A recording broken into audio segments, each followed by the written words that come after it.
But let's take a look at the topwater setup. You know, this is an Azuma Popper Z, my favorite lure. Anytime you're in a post-spawn situation, these bass are up shallow, or in the fall of the year, when they move back shallow, it's a great technique. This is a 7-to-5 lose Team Pro. We're going to talk about why I like the high gear ratio and the 7.5-to-1 with this lose. A 7.3 medium heavy action Terex rod. I like that 7.3 in a lot of applications. We're going to talk about that.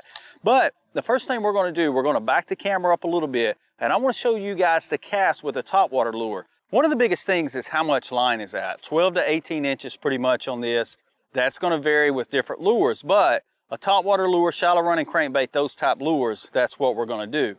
Now, the biggest thing is how much does a rod load up and what kind of cast are you making? We're talking about a lure that's not extremely heavy, a 1/2 ounce lure. So it's really a whip cast. It's just a quick load up and throw to your target. With some lures, it's really about just whipping the rod and getting it out there. And with others, it's almost like a bow and arrow concept. You're really going to use the weight of the lure, load that rod up in an opposite direction and make that cast. We're going to talk about all of that. But a topwater lure is really just a real quick, you know, flip cast. What I like to do when I'm get in and I'm going to make a cast, I'll immediately put my lower hand to the butt of the rod. That gives more leverage and just so much more of what you can do than one hand. Very seldom, watch any pro that you watch fishing on the Elite Series, you're not going to see them making a cast with one hand.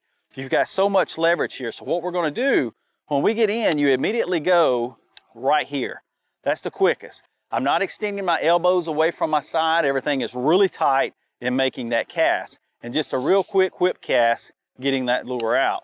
You don't want to really, you know, get extended with your arms. Everything's with your wrist with this cast with a topwater lure.